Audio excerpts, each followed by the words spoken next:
The church bells were already tolling when Daniel's hands began to shake. They weren't supposed to.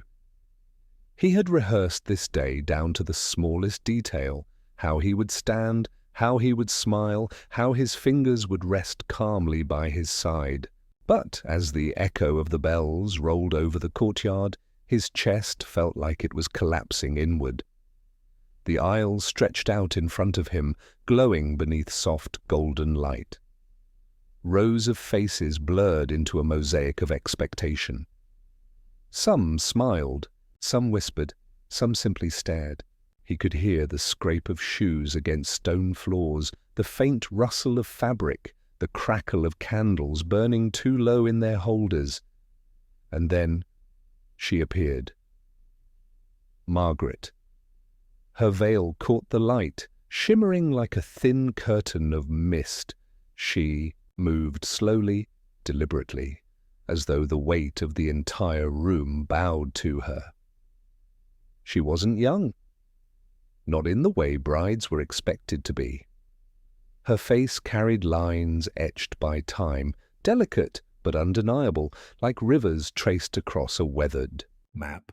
Her hair, dark once, now shone with silver at the temples, woven into a crown of pins and pearls. She was beautiful, yes, but in a way that unsettled the crowd. Because she was twice his age, Daniel felt the sting of their eyes on him, each glance, whispering the same question without words. Why? Why would a 24-year-old man marry a woman in her 40s? Why did she choose him out of all the lives that might have crossed hers? The questions hung in the air, unanswered. Margaret reached the altar, her eyes fixed on his. They were a grey-green, like the surface of the sea just before a storm. For a second, everything else fell away. He forgot about the murmurs behind them, the doubt pressing against his skin. There was only her gaze, steady, unflinching, almost knowing. The priest cleared his throat. Dearly beloved. The words droned on, hollow against the vaulted ceilings. Daniel's heart pounded louder than the sermon, louder than the prayers. He could feel sweat crawling down the back of his neck beneath the stiff collar of his suit. He looked at her hands, long fingers, pale, elegant, resting lightly on the bouquet. He had held those hands many times, traced the veins with his thumb, kissed the ridges of her knuckles. But here, under the weight of ritual, they seemed foreign. When the priest asked for their vows, Margaret went first. Her voice didn't tremble. It was clear, confident, every syllable pressed into the silence like a signature written in ink. "I promise," she said, "to be your partner in all things, to hold you when the nights are long, to trust you when the world does not, to keep the truth with me even when it is difficult to bear." That last sentence lingered in Daniel's ears, the truth. It hung there like a shadow at the edge of the flame. When it was his turn, Daniel opened his mouth, but the words caught in his throat. He looked at her again, searching her face for something. Anything. Did she know? Did she understand what this meant for him? Did she carry secrets in those steady eyes that he hadn't been brave enough to see? The silence stretched. Guests shifted uncomfortably. Somewhere in the back, someone coughed. And then Daniel spoke. "I promise." His voice cracked and he swallowed hard. "I promise to love you for who you are, for all that you've lived and all that is still to come. I promise to stand beside you even when the world doesn't understand." Margaret's eyes flickered at those last words, just for an instant. A spark, a warning, or maybe relief. Daniel couldn't tell. The priest raised his hands. "Do you, Daniel, take Margaret to be your lawfully wedded wife?" Daniel inhaled. The air caught sharp in his lungs. "I do," he whispered. The priest turned. And do you, Margaret, take Daniel to be your lawfully wedded husband?" Her lips parted. For a heartbeat, she said nothing. "Then I do." The words echoed, final and binding. The room erupted in applause, but Daniel barely heard it. He reached for her hand, and as her fingers slid into his, he felt something strange. Not warmth, not comfort, but a kind of gravity pulling him toward something vast and hidden. He kissed her.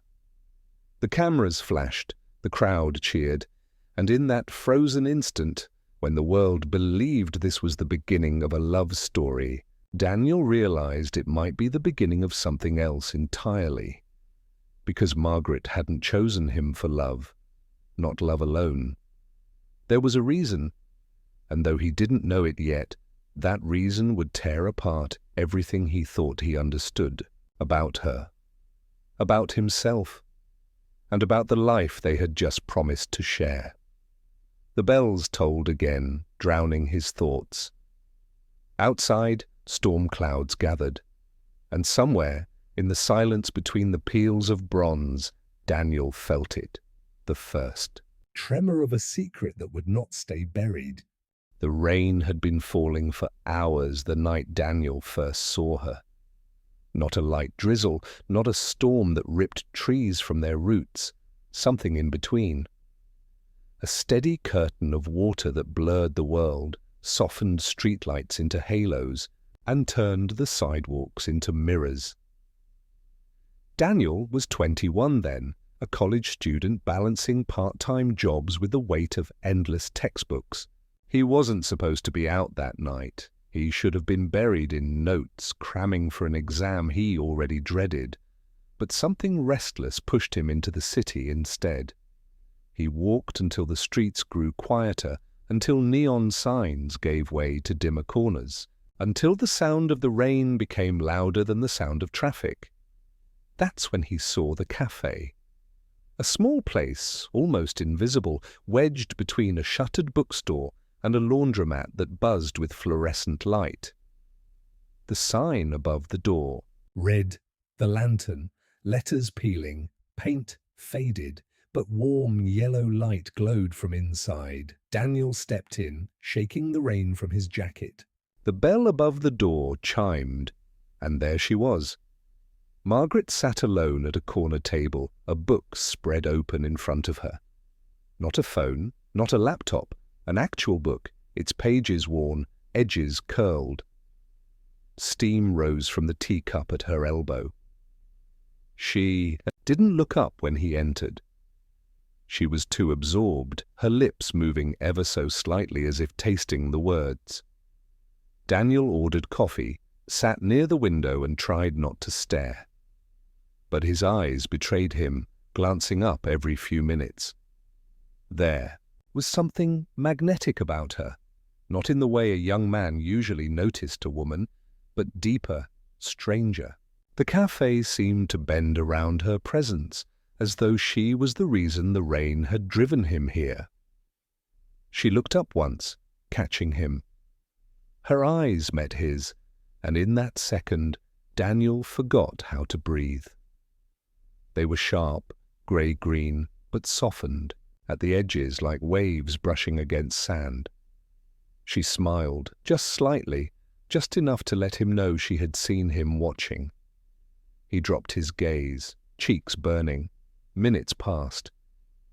Then a shadow fell over his table. He looked up, startled.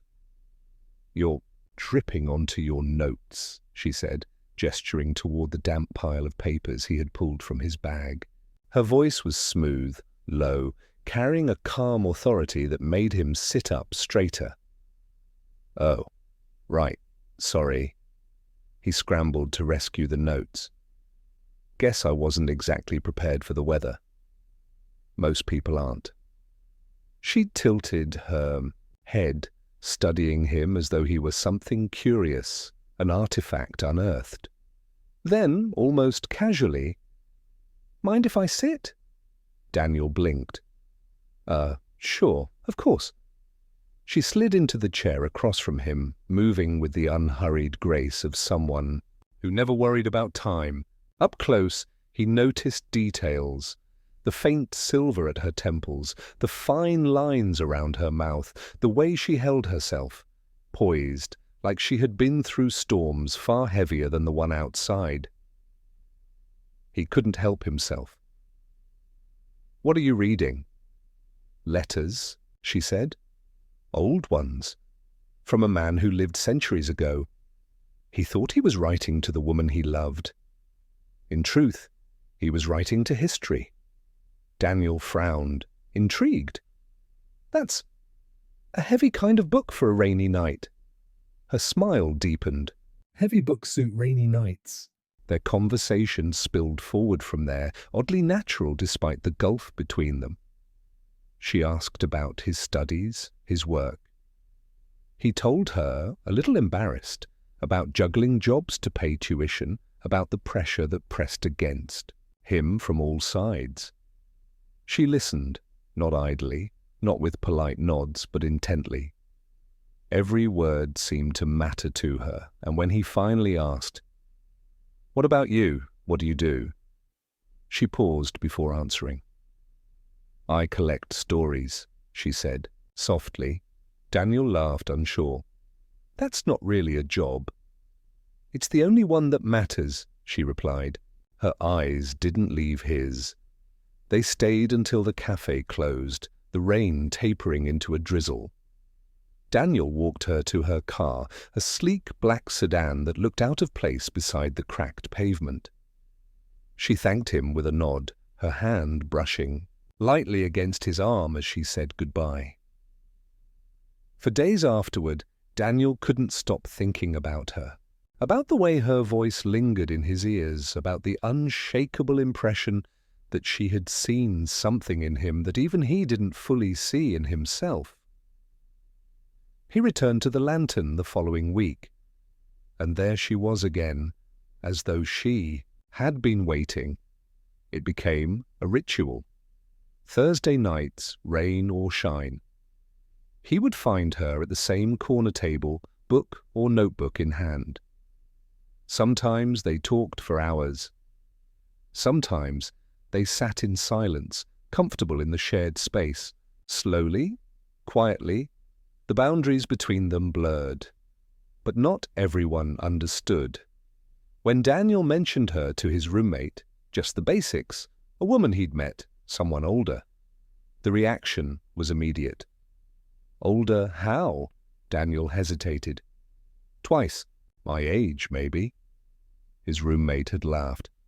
"Man, she's just bored. Don't read into it." But Daniel couldn't shake the pull. It wasn't boredom. It wasn't convenience. There was something else at work, something deeper. One night, weeks later, Margaret leaned across the table and asked, "Do you ever wonder why certain people cross your path? Out of all the millions of faces you'll never see, why these particular ones?" Daniel's throat tightened. "All the time." Her gaze lingered on him. "Maybe we're not meant to know right away. Maybe some truths only reveal themselves when we're ready to bear them." The words clung to him long after she left that night. He didn't know it yet, but she was already guiding him towards something much larger than chance meetings and shared cups of coffee. Something that would demand answers he wasn't ready to ask. The months that followed blurred together, like ink bleeding across damp paper. Daniel still had classes, assignments, exams, but they seemed to fade whenever Margaret entered the picture. She was no longer just a Thursday ritual. She began appearing in his weekends, in his evenings, in the hours between his obligations. It wasn't sudden. It was gradual, careful, like the tide creeping further up the shore until you realized the sand you stood on was gone. They walked the city together.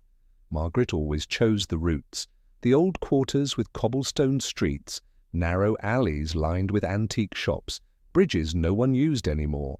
Daniel noticed how she lingered in front of certain places, A crumbling townhouse with ivy choking the bricks, a clockmaker's shop that hadn't changed its window display in decades.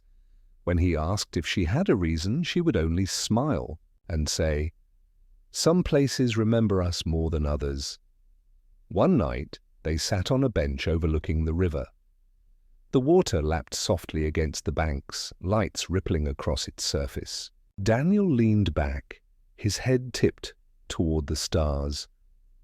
"You never talk about your family," he said quietly. Margaret was silent for a long time. Then she replied, "Some stories aren't meant for the casual telling." He turned to look at her, but her face was unreadable, carved from shadows and moonlight. "Does that mean you don't trust me?" She shifted, her hand brushing his. "It means I trust you enough to wait. Some truths can't be forced. They have to arrive when they're ready." Her words settled into him, heavy and unsatisfying. He wanted to press, to demand more, but there was something in her voice, firm yet fragile, that warned him not to. Instead, he asked, "Then what do you want me to know?" She leaned closer, so near he could feel the warmth of her breath. "That you matter more than you realize, and that the reasons for it will one day be clear." He kissed her then, drawn by a gravity he couldn't resist. Her lips were soft, but deliberate, as though she kissed not out of impulse but decision. From that moment, their relationship crossed an invisible threshold. Daniel's friends noticed. At first, it was small. Side comments when he skipped parties, jokes about his mystery woman. But soon, curiosity turned to unease. "Dan," his roommate said one evening, leaning against the kitchen counter, "I'm going to say this once. You're in too deep." Daniel bristled. "You don't even know her." "I don't need to. She's..." "What, 40? 45?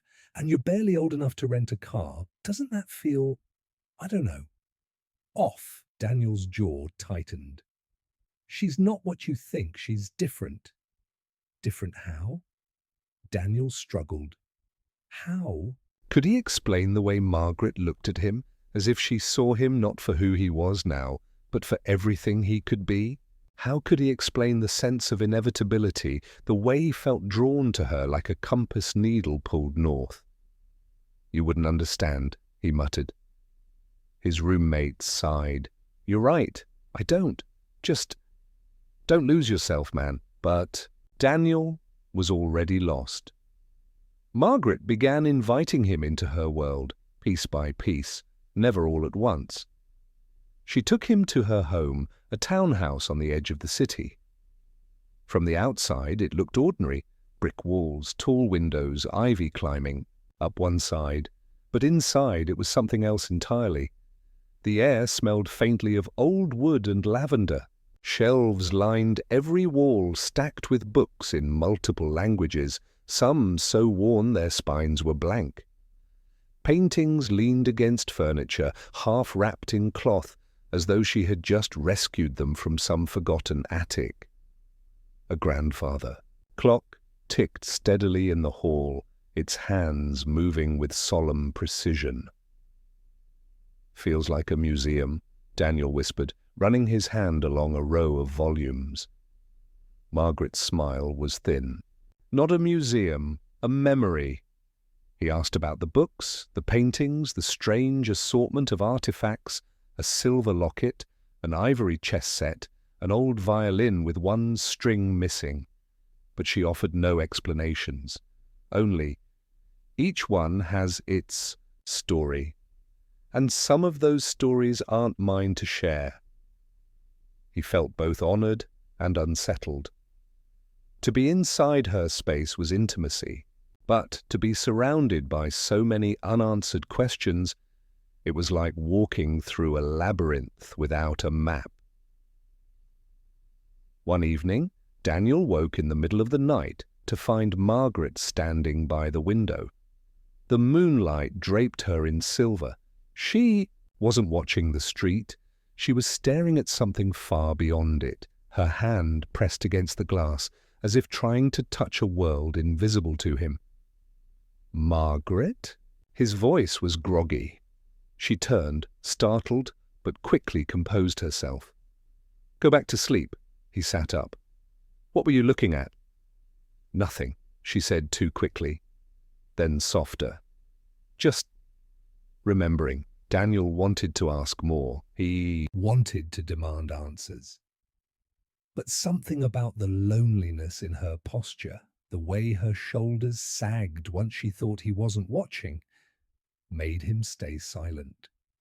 Weeks turned into months. Their bond grew deeper. Yet, so did the mystery. Daniel was falling for her, not the polished exterior she showed to the world, but the fragments she let slip. The tenderness in her touch, the sadness that sometimes clouded her eyes, the fierce intelligence that ignited when she spoke of art, literature, history. But with every layer she revealed, another remained hidden. And sometimes, in quiet moments, Daniel caught himself wondering, why me? Why had she chosen him out of everyone she could have had? Why did she look at him as if he carried some answer she desperately needed? One evening, as they walked along the riverbank where they had first sat together, Daniel finally asked, "Margaret, why us? Why me?" She stopped, the lamplight cutting across her face, throwing half of it into shadow.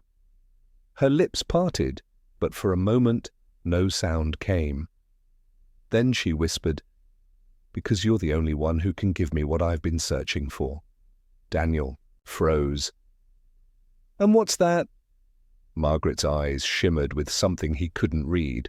Fear, longing, or maybe guilt. She shook her head gently. "One day you'll understand."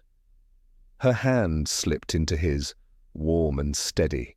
But inside Daniel's chest, unease flickered like a flame deprived of air.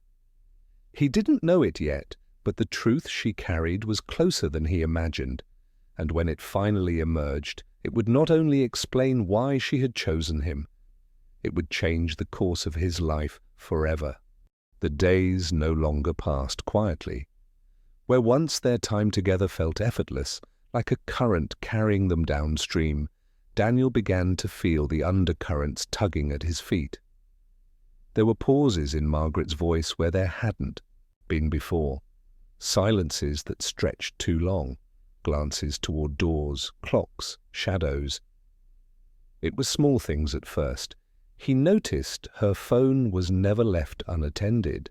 If it rang while they were together, she would silence it instantly, sliding it back into her bag with a practiced flick. He asked once who was calling, and she smiled in that practiced way, pleasant, impenetrable, and said, "No one you need to worry about."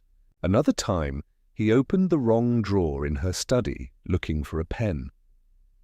Inside were bundles of letters tied with ribbon, their paper yellowed, their handwriting curling and foreign. When she found him, her reaction was sharper than he had ever seen. "Don't," she said, voice low, eyes cutting into him. "Some things aren't meant to be touched." Daniel stepped back, unsettled. Her hands trembled slightly as she shut the drawer, locking it with a key she seemed to produce from nowhere. "Why keep them if you can't even look at them?" he asked carefully. "Because forgetting isn't always possible," she murmured, and that was the end of it. One night they hosted a small dinner at Margaret's townhouse. Just a few colleagues of hers, older people with a kind of cultivated sophistication that made Daniel feel like an intruder. He tried to hold his own in conversation, but the way they spoke, casual, sharp, layered with things left unsaid, left him stumbling. At one point, a man with a thin moustache and a silver watch leaned toward Margaret and asked, "Does he know?" Daniel caught it. The words froze him. Margaret's smile didn't falter. "He knows enough," she replied smoothly, Before turning the topic to wine, Daniel tried to laugh it off later to convince himself he had misheard, but the unease gnawed at him, deep and persistent. That unease grew into something heavier the night he found her crying. He had come over unannounced, a bag of takeout in his hands. When she didn't answer the door, he let himself in. Something she had told him he could always do. The townhouse was dim, the only light spilling from the study at the end of the hall. Daniel stepped quietly closer. Through the crack of the door, he saw her at the desk, head bowed, shoulders trembling. A letter lay open in front of her, words smudged with tears. He didn't move. He couldn't. The sight rooted him, torn between the instinct to comfort her and the dread of what it might mean. Margaret? His voice broke the silence. She stiffened, hastily folding the paper. When she looked up, her face was composed again, though her eyes were red. "I didn't hear you come in," she said softly. "What's wrong?" "Nothing." "Don't do that," he said. "Don't hide from me." Her lips parted, then closed. She looked down at her hands. Some wounds don't heal by sharing them. They only grow heavier. Daniel stepped forward, placing the takeout on the desk. "Then let me carry it with you." For a moment, she looked at him, really looked at him, as if weighing something in her mind. But whatever she saw, it wasn't enough. She shook her head gently. "One day," she whispered, "but not yet." Daniel left that night with a pit in his stomach. The secrecy began to leak into his own life. In lectures, he would catch himself drifting, staring at the blank margin of his notebook, replaying her words. One day, not yet. His grades slipped. Friends stopped inviting him out. Even his mother, on their weekly calls, noticed. "You sound distracted," she said. "Is something going on?" Daniel hesitated. "No, just busy." He wanted to tell her. He wanted to explain everything, the age difference, the mystery, the feeling that he was caught in something larger than himself. But the words never came. How could he describe it without sounding foolish? How could he make her understand that Margaret wasn't just a woman, but a force that had reshaped his entire life? And then there was the photograph. It happened on a Sunday afternoon. Margaret had gone to the kitchen to pour tea, leaving her phone on the coffee table. It buzzed once, then again. The screen lit up with a notification. Daniel knew he shouldn't. He knew the boundaries they had promised to keep. But something inside him pushed his hand forward, compelled by a hunger he couldn't explain. He tapped the screen. The message was brief, unsigned. "You can't keep this forever." His pulse thundered. Margaret returned, and he quickly placed the phone back, but she noticed. Her eyes narrowed, flicking from the phone to him. "Did you read it?" she asked quietly. He hesitated. Too long, yes. A silence heavier than stone filled the room.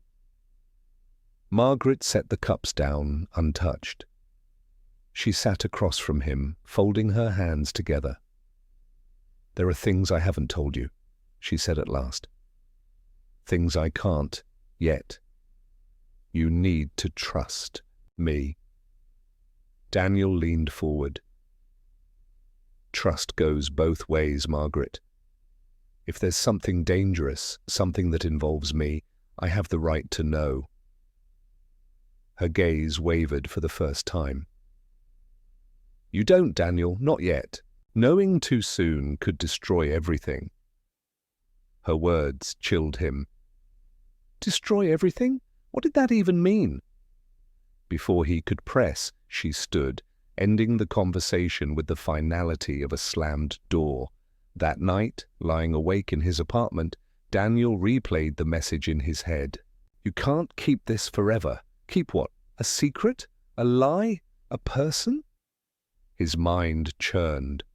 The woman he loved was hiding something vast, something that stretched beyond their private world. And whatever it was, it had chosen him, tied itself to him, in ways he still couldn't see. He turned toward the ceiling, whispering into the dark. Why me? The shadows didn't answer. But deep down, Daniel knew the cracks were widening. And sooner or later, the truth Margaret carried would break through, whether either of them was ready or not. Sleep became a stranger to Daniel. Every time he closed his eyes, he saw that message on Margaret's phone, burned into his mind in stark white letters. You can't keep this forever. Keep what?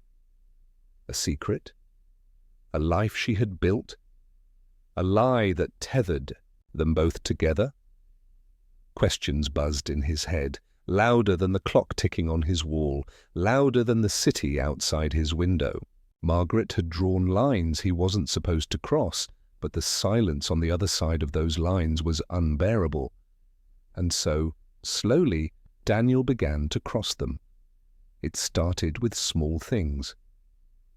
He searched her name online, combing through old news articles, records, archives. There was surprisingly little for a woman of her age. No family photos, no public career, nothing but scraps. A mention in a charity event 10 years ago, her name on the board of a small foundation, 1 or 2 academic papers published under a different surname. He dug deeper. Libraries, university databases, even the dusty corners of forums where strangers pieced together fragments of history. Still, Margaret remained elusive, like a figure standing just outside the frame of every picture. Until he found one. It was buried in the digital archive of a local newspaper, dated nearly 2 decades ago. The headline was small, almost forgettable. Art collector hosts private gala. The accompanying photograph was grainy, poorly scanned. But there, unmistakably, was Margaret. Except she looked exactly the same.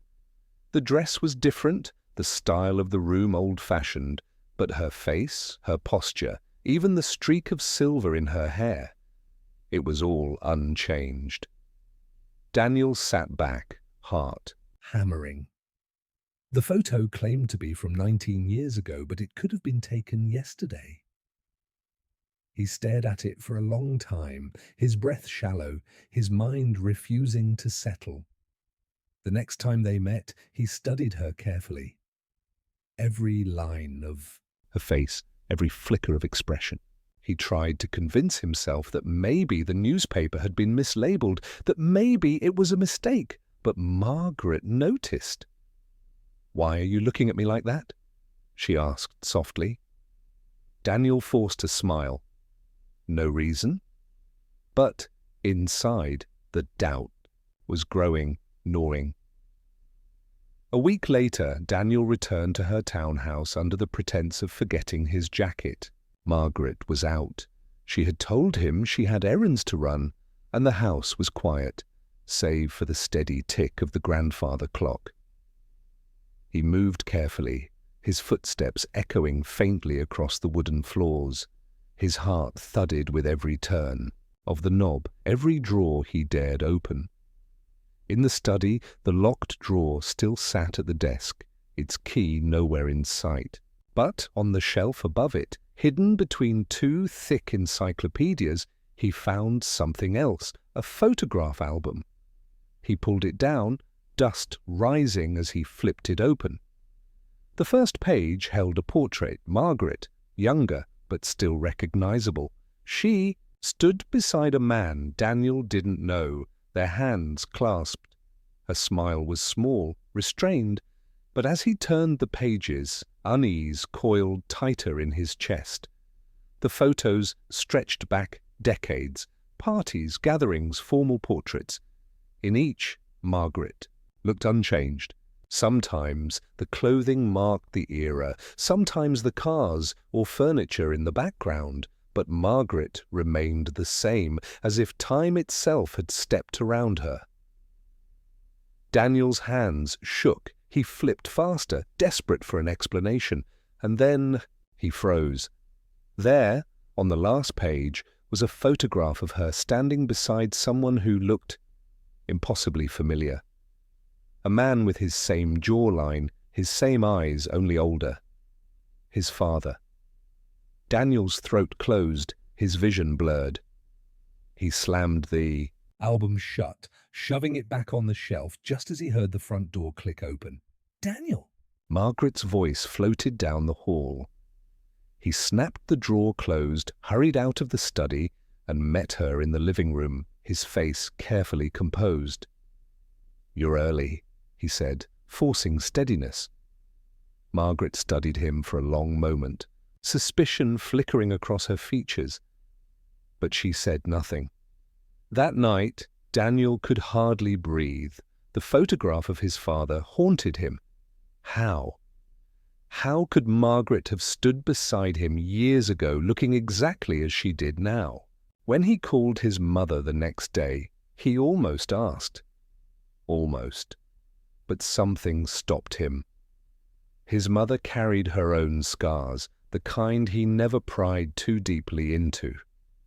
To drag her into this would be cruel. Still, the question gnawed at him. He dug through old family albums, pulling them from boxes in his mother's attic during a visit. He found photos of his father, smiling at barbecues, holding him as a child, waving from the driver's seat of their old car. His father had died when Daniel was young, taken suddenly by illness. The memories were faint, fragmented, but in one photo, a grainy shot of a company event, Daniel saw her. Margaret, standing at the edge of the crowd, dressed elegantly, watching his father with that same calm, unshakable presence. Daniel's stomach dropped. His hands trembled so badly the photo slipped from his fingers. He was certain now. Margaret had known his father, and for reasons he couldn't yet imagine, she hadn't told him. The next time they met, Daniel couldn't look at her the same way. He tried to act normal, but the questions clanged in his head like church bells. His laughter was forced, his words sharp-edged. Margaret noticed. She always noticed. "Something's wrong," she said finally, her eyes narrowing. Daniel clenched his jaw. "Why didn't you ever tell me you knew my father?" The air between them froze solid. Margaret went pale, her lips parting, but no sound escaping. For the first time since he had met her, she looked unguarded. Vulnerable. "How do you know that?" she whispered. "I saw the photos. Don't lie to me, Margaret. You knew him. You were there, and you look exactly the same. How is that possible?" Her hands trembled as she set her glass down. The clock ticked louder, louder, filling the silence. "I was hoping," she said slowly, painfully, "that we could reach this moment differently." Daniel's chest constricted. "What moment?" Margaret looked at him with eyes full of sorrow. And something heavier. Resignation. The moment where the truth can't be hidden anymore. The room felt smaller after Daniel spoke, like the walls of Margaret's townhouse had shifted closer, pressing down on them both. The fire in the hearth crackled, but even its warmth couldn't thaw the ice between them. She sat across from him, her hands folded tightly, her lips pressed thin. For a long moment the only sound was the relentless ticking of the grandfather clock in the hall. "Tell me," Daniel said, his voice raw. "Tell me how you knew him." Margaret inhaled slowly, as though gathering her courage. Her gaze flickered. To the floor, to the window, to anywhere but his eyes. Finally, she spoke. "Your father was important to me." The words landed like stones. Daniel leaned forward. "Important how?" She hesitated. "We were friends, more than friends once, before you were born." Daniel's chest tightened. "You were together? Margaret shook her head quickly. No, not in the way you're thinking. But we were bound by something larger than affection. Your father had a light in him, a kind of clarity most people never reach. He saw the world differently, and he understood parts of me that no one else ever had. Daniel's heart hammered. Then why didn't you tell me? Why hide it? Why act like you'd never met him? Margaret's hands gripped the edge of her chair. Because the truth doesn't stop at your father. It reaches further, into you, into why we met at all. The words chilled him. Why me? Margaret finally lifted her eyes, and for the first time Daniel saw fear there, real, unmasked fear. Because you're the continuation of something he began, something unfinished. Daniel pushed back in his chair, shaking his head. This is insane. You talk like you've been carrying some great destiny in your pocket. What does that even mean? Margaret stood, pacing the length of the room, her silhouette cut across the lamplight, casting long, stretched shadows. Your father was searching for answers, she said. Not in books, not in theories, but in people, in bloodlines.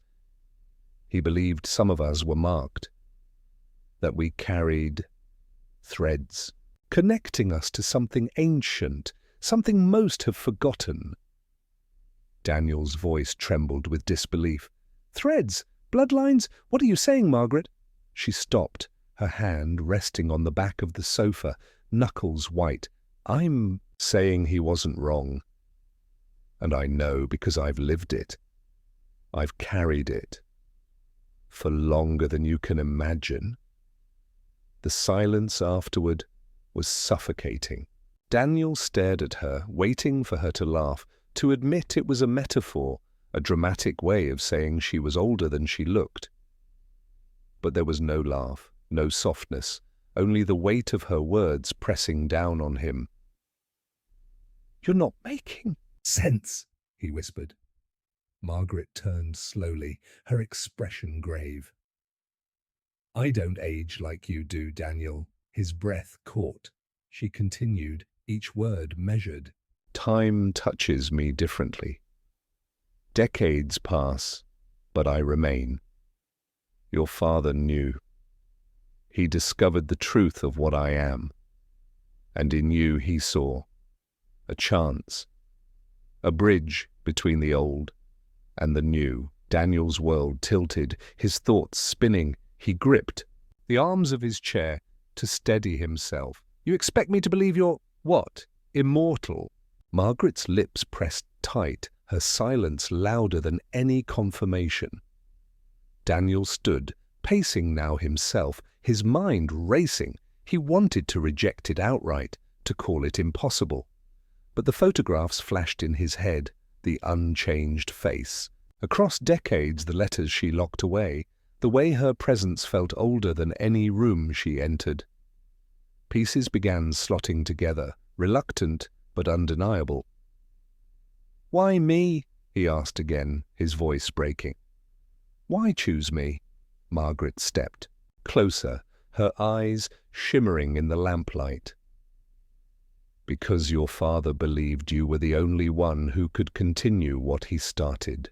He trusted that you would find me, and that together we could finish it. Daniel shook his head violently. Finish what? What are you even talking about? She reached for his hand, but he pulled back, too raw, too shaken. Margaret's voice softened. There are truths you're not ready to carry yet, but believe me when I tell you, your father's path leads directly to you, and I am here because of that path, because of him, because of you. Her words cut through him, sharp as glass. The days that followed were heavy with silence. Daniel didn't know what to believe. His rational mind screamed against it, clinging to logic, to science, to every rule he'd ever known. But in the quiet hours, when sleep refused him, he remembered the photo album. the newspaper clipping, the dinner guest who had asked, "Does he know?" It all pointed in the same direction. He began avoiding Margaret, answering her calls with excuses, burying himself in work. But even then she lingered at the edges of his thoughts, impossible to escape. One night she appeared at his apartment, unannounced. Rain clung to her coat, her hair damp from the storm outside. "We can't leave this unfinished," she said softly.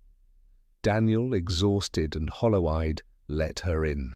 They sat across from each other at his kitchen table, the single overhead bulb casting stark shadows on their faces. "You want me to believe you've lived for decades," he said flatly. "That my father knew, that somehow I'm part of this, whatever this is." Margaret's gaze didn't waver. "It isn't about belief." It's about what you've already seen. You know the truth, even if you don't want to.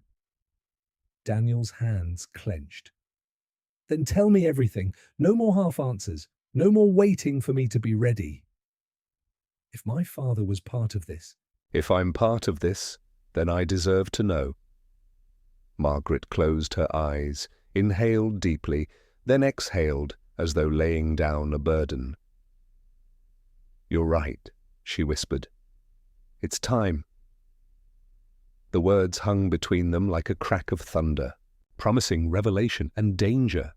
The rain hadn't stopped. It lashed against the windows in erratic bursts, as though the night itself wanted to intrude on the conversation. Inside, the kitchen light hummed faintly, casting a pale circle over the table where Daniel and Margaret sat. Her hands rested flat on the wood, fingers splayed, palms pressing down, as if bracing herself against the weight of memory. Daniel sat stiffly, arms crossed, his gaze locked on her face, waiting, demanding, the truth she had withheld for so long. Margaret's voice was low at first, almost hesitant. "I was born in 1874, the words struck the room like a stone through glass. Daniel laughed bitterly. "That's not possible." "I was born Margaret Elaine Whitford, daughter of a seamstress and a soldier. I lived in a town that no longer exists. It was swallowed by factories, paved over, forgotten. I was like any other girl until my 20th year." She paused, her breath hitching slightly, then steadied. "That's when time stopped for me." Daniel shook his head, gripping his arms tighter. "Stopped? You expect me to—" "Listen," she said firmly, her eyes flashing with sudden steel. "You asked for truth, Daniel. This is it. I have lived through wars that history books shrink into a single page. I've watched buildings rise and crumble, families grow and vanish. And through it all, I have not changed." She leaned forward, her gaze piercing. "Do you think I want to carry this burden? To watch everyone I love wither while I remain? Do you think I sought this out?" Daniel's voice dropped, almost a whisper. "Then what happened to you?" Margaret exhaled slowly, her expression softening. "It began with an illness, fever, delirium, the kind that swept entire neighborhoods in those days. People died quickly, my mother, my sister. I should have died too, but instead I lingered. Days stretched into weeks, the fever never breaking until it did. And when it left me changed. I stopped aging. My body no longer followed the rules of time." Her voice faltered just for a moment. "At first, I thought it was a blessing. But blessings turn into chains when decades pass, and you remain unchanged while every face around you fades into the earth. The storm outside howled, rattling the panes. Daniel sat frozen, his mind clawing for explanation. Science, medicine, genetics, anything. But the conviction in her voice, the sorrow etched deep in her face, it wasn't a story told for effect. It was lived. And my father? Daniel pressed. Where does he come in? Margaret's eyes softened. He was the first man in decades who didn't look at me with fear or suspicion. He was curious, brave. He discovered me by chance.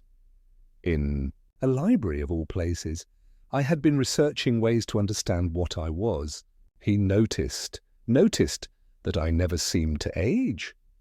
Her lips curled in a faint, bittersweet smile.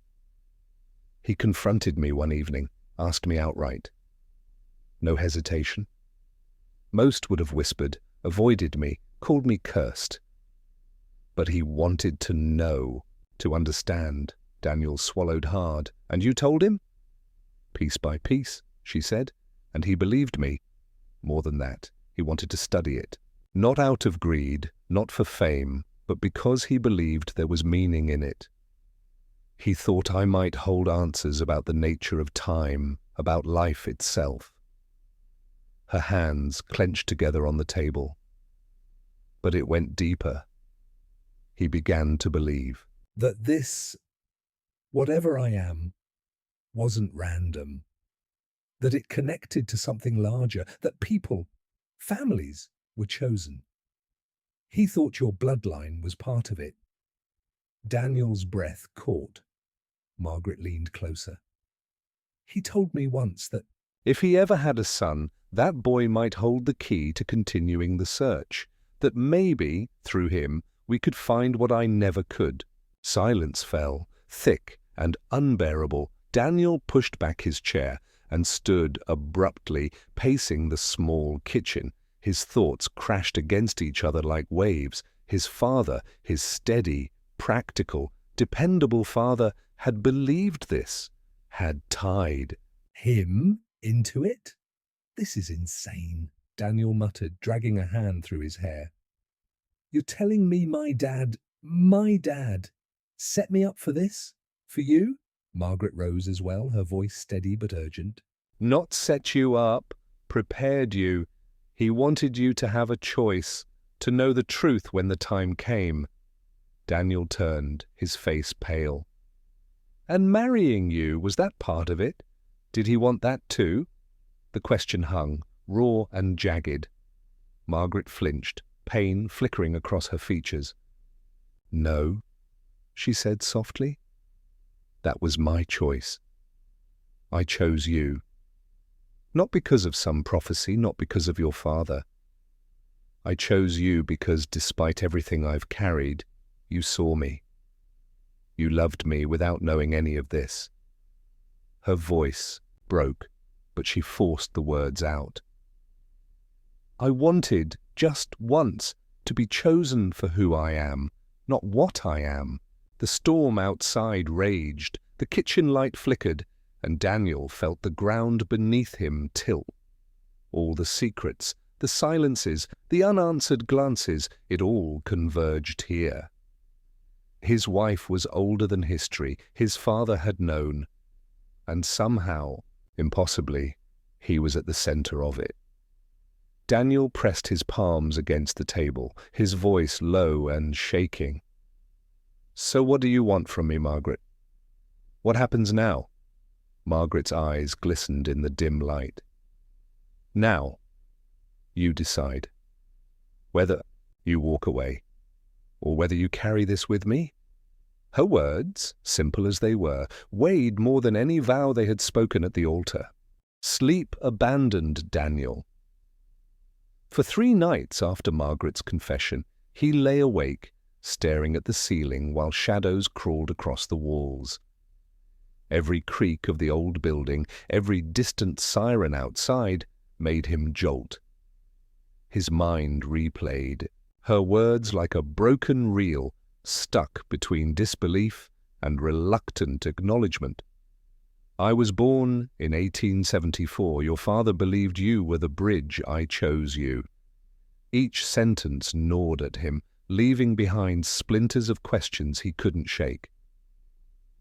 During the day, he functioned like a ghost. At work, his co-workers asked if he was sick. His phone buzzed with messages from Margaret, short, careful notes. I'm here when you're ready. Please eat something. We need to talk. He didn't answer. Couldn't. When he passed a mirror, he sometimes lingered, searching his own face for signs of something unnatural, something inherited. Did he look different? Did his blood run differently? He pressed a hand to his chest, half expecting to feel something ticking out of rhythm. Nothing. Only himself. And yet not himself at all. On the fourth night, exhaustion finally drove him out into the city. He walked aimlessly, his jacket zipped to his throat against the biting wind. Neon lights smeared against wet pavement. A diner buzzed with laughter. As he passed, the sound alien, almost cruel in its normalcy. He stopped at a bridge, the river below swollen with rain. He leaned on the railing, staring at the dark water rushing past, carrying debris and fragments of the storm. For the first time, he let the thought form fully. I shouldn't have married her. It felt like betrayal to think it, but the words lodged deep. What did he know about his own wife, really? How could he stand at an altar, vow his life, when she had lived 5 lifetimes already? The weight of it pressed him down. Every laugh they'd shared, every kiss, every tender glance, it all flickered under the shadow of her secret. Behind him, a voice broke the silence. You look like a man trying to solve the world. Daniel turned sharply. A stranger stood a few paces back. Mid-50s, weathered face, eyes sharp in the dim light. He wore a long coat, the collar turned up against the wind. Do I know you? Daniel asked warily. The man smiled faintly. No, but I know her. Daniel's stomach dropped. What? The man stepped closer, hands in his pockets. Margaret, or whatever name she's using now. I've been watching her for a long time. A chill ran through Daniel, colder than the river wind. Who are you? The man's smile widened just Slightly. Someone who knows what she is, and someone who thinks you deserve to know more than she'll ever tell you. Daniel's pulse quickened. He took a step back, his grip tightening on the railing. You're lying. Am I? The man said calmly. Think about it. Did she tell you everything, or just enough to keep you tethered? Daniel's thought tumbled, colliding. The photo album, the letters, the confession in his kitchen. And now this stranger? I don't want trouble, Daniel muttered, moving to walk past. But the man shifted, blocking his way. His tone darkened. You're already in it? She's dangerous, Daniel. People like her always are. You think you're her partner? No. You're her project. Daniel froze. The man leaned closer, voice dropping to a whisper. Ask yourself this. Why does she need you? Out of everyone she could have chosen, why you? You think it's love? No, it's purpose. You're a piece on her board, and pieces get sacrificed. Daniel's heart pounded. His breath came short and ragged. Before he could respond, the man stepped back, melting into the shadows. When you're ready for the rest, you'll find me. And then he was gone. Daniel stumbled home in a daze. The apartment walls seemed to close in tighter than before, the silence louder, more oppressive. He collapsed into a chair, running, his hands through his hair. Margaret's face swam in his mind, the steadiness of her gaze, the softness of her smile, the way she said, I chose you. But now the stranger's words echoed louder. You're her project. He wanted to call her, demand answers, force the truth out of her until there was nothing left hidden. But he couldn't. His hands shook too violently to hold the phone. Instead, he sat there until dawn broke, light seeping, pale and thin through the blinds. By morning, the line between trust and betrayal had blurred so much He couldn't see which side he stood on anymore. And as the day began, Daniel knew one thing with certainty. The story wasn't finished. It was only tightening. Daniel didn't knock. He burst through Margaret's townhouse door with the fury of a storm behind him. His chest heaved, his fists clenched at his sides. For days he had drowned in silence, in doubt, in the stranger's poisoned words. Tonight he couldn't carry it any longer. Margaret appeared at the top of the staircase, startled by the slam of the door. She wore a pale silk robe, her hair loose around her shoulders, her face weary but serene. "Daniel?" she asked softly. "What?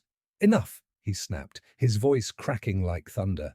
No more waiting until I'm ready. No more half-truths. You tell me everything now. Margaret descended slowly, step by step, her eyes never leaving his. Something's happened, she said, more statement than question. Daniel's laugh was sharp, bitter. You could say that. A man approached me last night. He knew you, said he's been watching you, said I was just your project. Margaret froze mid-step, her hand gripping the banister. What did he look like? Older, hard eyes, long coat. He said you weren't what you claimed to be, that you use people, that I'm just the next pawn. For the first time, Daniel saw something new flicker across Margaret's face, not fear exactly, but recognition. A shadow of an old wound reopening. "I know who he is," she whispered. "He's followed me before. He wants what I am, Daniel. He's hunted me across lifetimes, and now he's trying to turn you against me." Daniel shook his head violently. "Don't twist this. Don't make him the villain just to protect yourself." You've been lying to me since the moment we met. How am I supposed to trust a single word you say? Margaret reached the bottom of the stairs, standing a breath away from him. Her voice was quiet, but it carried weight. Because I've never lied about how I feel for you. Everything else, yes, I withheld, because the truth is a burden I wouldn't wish on anyone, but my love for you has never been false. Daniel's eyes burned, his throat tight. Love? His voice cracked. You call this love? Standing.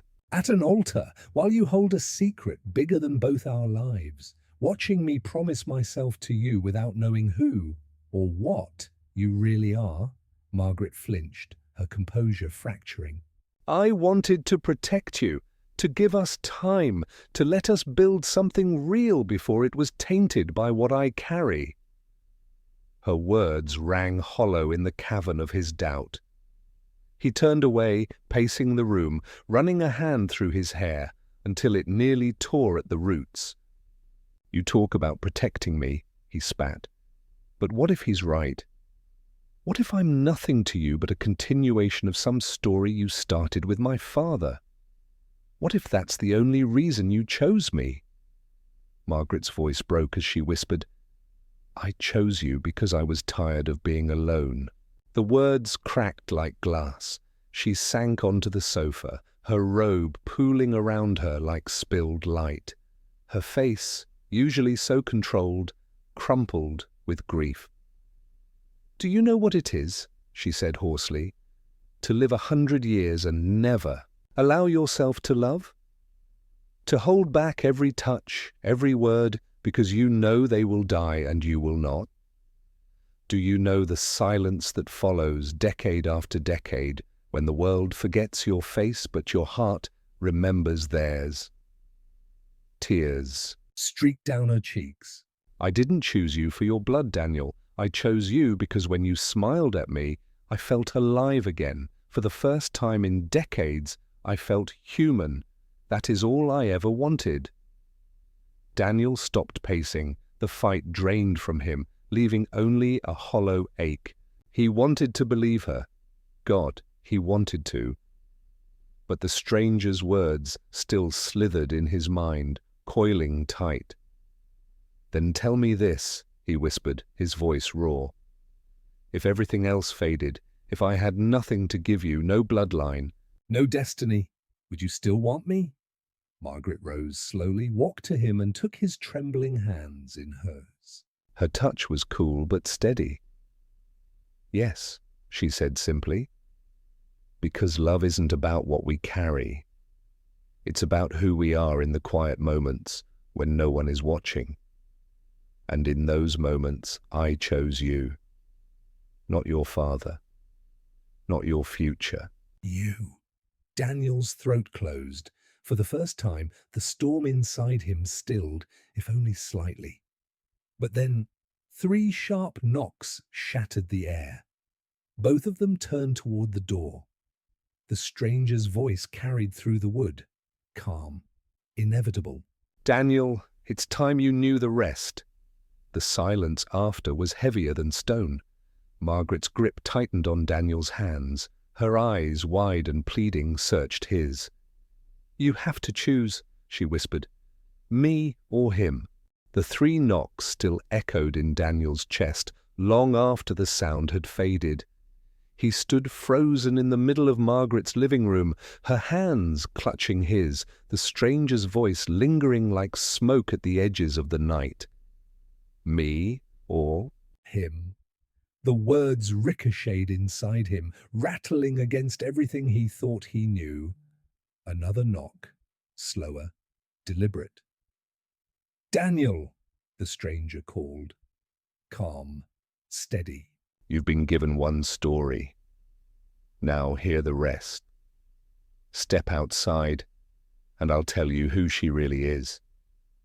Margaret's grip tightened, her grey-green eyes blazing with a mixture of fear and defiance. "Don't listen to him. He's hunted."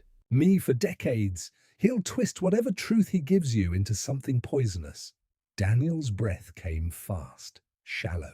His chest burned with indecision. Every cell screamed at him to act, to choose. But which way? Margaret's face lined. With sorrow luminous with love, the stranger's words, sharp, cutting, laced with warning. Daniel tore his hands free. His steps carried him to the door as if pulled by gravity.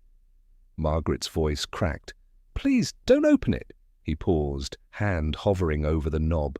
His reflection glared back from the brass, eyes wide, haunted, younger than the burden on his shoulders. "Daniel," the stranger called again, softer this time, almost kind. "She'll never tell you the full truth. She can't. She needs—" You too much. The silence after was unbearable. Daniel closed his eyes, the memories flooding back. The day in the cafe when Margaret first laughed at his clumsy joke. The way her hand had steadied his during storms, the vows spoken under. Church bells. And beneath it all, the photo album, the letters, the admission whispered in his kitchen. I was born in 1874. The truth was heavy, but so was love. Daniel opened his eyes. His hand fell away from the knob. He turned, crossing back to Margaret. Her breath caught, tears trembling on her lashes. "You chose." Daniel cupped her face gently, his thumbs brushing the wetness from her cheeks.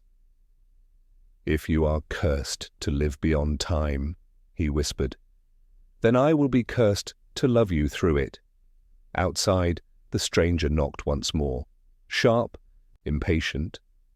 Daniel ignored it. He drew Margaret into his arms, her body trembling against his. "Whatever the truth is," he murmured, "I don't need his version of it.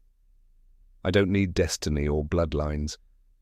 I just need you." The stranger's voice turned cold through the door. "You'll regret this." Margaret buried her face in Daniel's chest, her voice muffled. "He won't stop. He never has." Daniel pressed a kiss into her hair. "Then let him come. As long as we stand together, I'm not afraid." For a moment, The storm outside seemed to ease, the rain softening, the wind quieting. The house, heavy with secrets for so long, exhaled. Weeks later, the whispers of gossip about their marriage still clung to Daniel like shadows. People wondered, people speculated, some mocked. But when he looked at Margaret across the breakfast table, when her eyes met his with that steady, storm-colored gaze, none of it mattered. The truth was jagged, unfinished, maybe even dangerous. But love was the choice he made, again and again. One evening, as the sun sank low, he caught his reflection in the window beside hers. For the first time he noticed it wasn't just her who looked unchanged. His own face, unshaven, tired from the week, seemed steadier, different.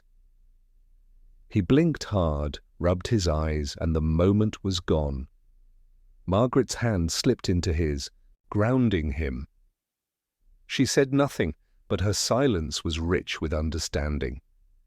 Perhaps the stranger had been right.